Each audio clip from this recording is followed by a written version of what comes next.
Theorem 8.8 The line segment joining the midpoints of a triangle is parallel to the third side.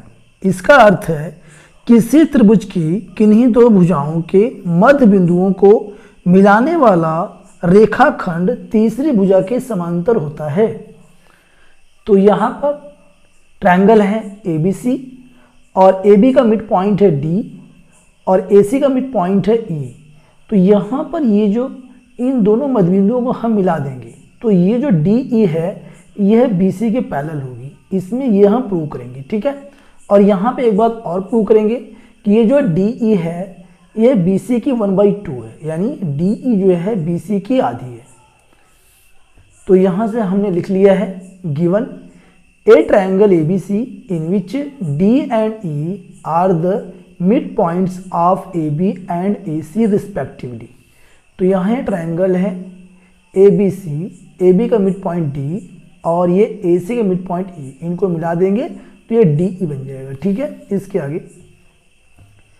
To prove DE parallel BC and DE is equal to 1/2 BC, यानी ये DE जो है वह BC के parallel है और DE जो है इज इक्वल टू 1/2 BC, यानी DE जो है BC की आधी है।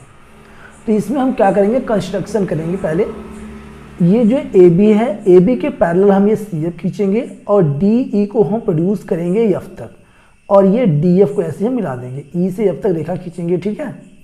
तो यहाँ हम लिखेंगे construction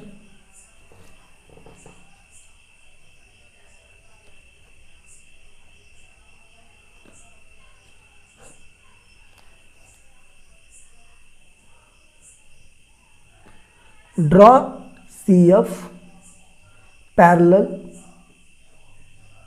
AB produce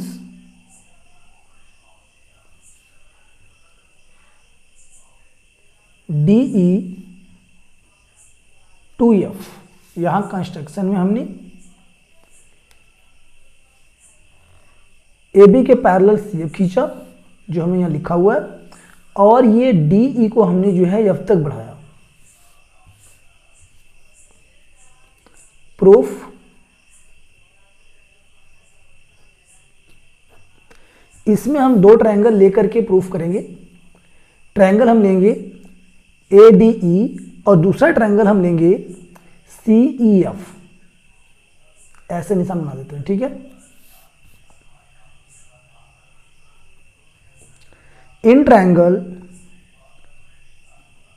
ADE and triangle CEF, तो यहां थोड़ा सा समझ लेते हैं। ये जो AB है ये CF के पैरेलल है और ये जो हमारी DF है ये हमारी हो जाएगी ट्रांसवर्सल लाइन।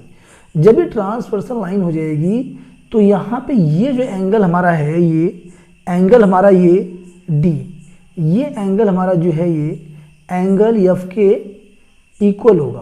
तो यहाँ हम कह सकते हैं 1 और ये एंगल 2, यहाँ नाम दे देंगे एंगल 1 एंगल 2। और ये हमारे कैसे एंगल हैं, ये हमारे एंगल हैं अल्टरनेट इंटीरियर एंगल्स, एकांतर अंतः कोण, ठीक है। तो यहाँ हम लिख सकते हैं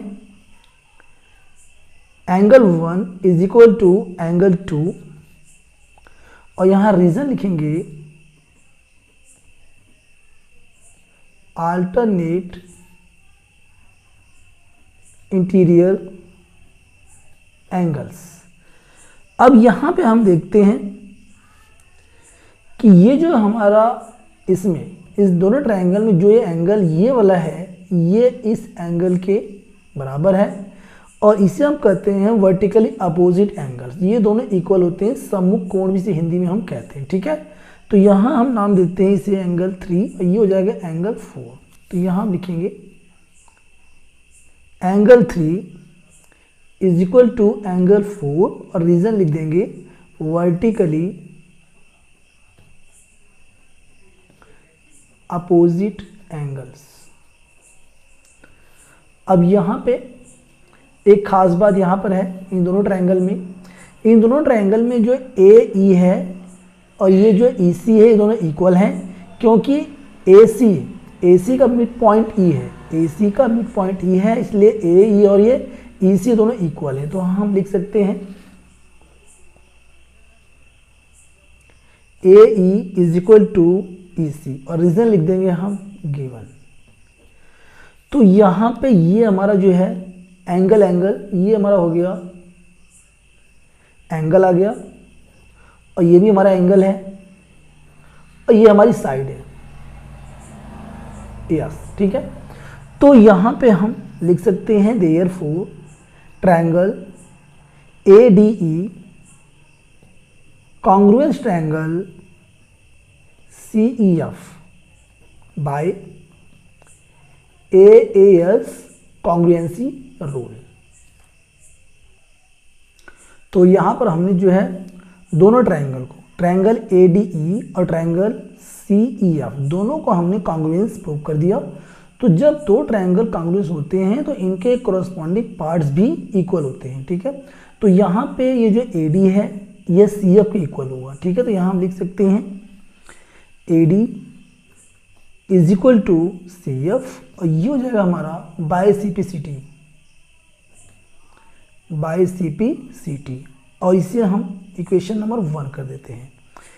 इसके बाद हम यहाँ पे लिखेंगे ये AB का मिड पॉइंट D है, तो लिख सकते हैं AD is equal to BD, AD is equal to BD और ये हमें गिवन है, ये हमें गिवन है, दिया हुआ है, ठीक है।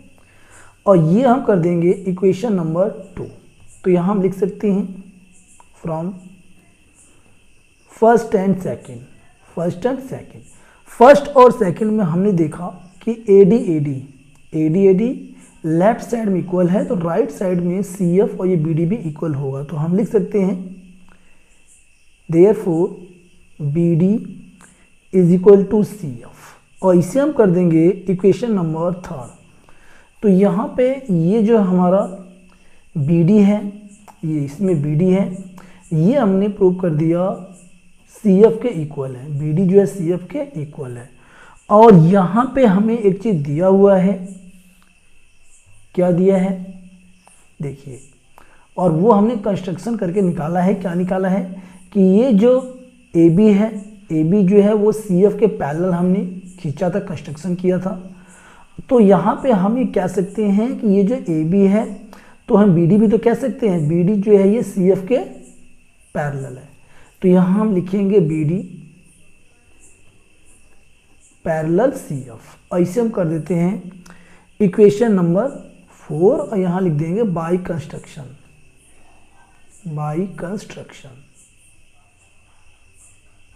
फ्रॉम थर्ड एंड 4, इक्वेशन 3 और 4 से। तो 3 और 4 से हम लिख सकते हैं, क्या लिखेंगे पहले यहाँ समझ लेते हैं। तो यहाँ पर BD is equal to CF, ये जो BD है ये CF के इक्वल है और यहाँ BD जो है CF के पैरेलल है, BD जो है वो CF के पैरेलल है बाई कंस्ट्रक्शन से। तो चूंकि हम जानते हैं जब किसी क्वाड्रिलेटरल में आमने सामने की भुजाएं इक्वल और पैरेलल होती हैं तो वह जो है होता है हमारे पास पैरेललोग्राम, वो हो जाता है पैरेललोग्राम। तो हम लिख सकते हैं देयरफॉर DBCF, इसमें देखते हैं फिगर में DBCF इज ए पैरेललोग्राम। जब यहाँ पे हमने ये प्रूव कर दिया कि DBCF इज ए पैरेललोग्राम, ये हमारा पैरेललोग्राम प्रूव हो गया, तब यहाँ पे हम लिख सकते हैं DF पैरेलल BC। तो जब ये पैरेललोग्राम हो जाएगा तो ये जो DF है ये BC के पैरेलल होगा और यहाँ पे जब ये DF BC की पैरेलल है तो DE जो है BC की पैरेलल है, चूँकि DE को ही प्रोड्यूस करके F तक बढ़ाया गया है। तो यहाँ हम लिख सकते हैं DE पैरेलल BC और ये हमें प्रूव करना था। तो ये पहला हो गया है। अब हमें सेकंड इसका जो पार्ट है वो प्रूव करना है।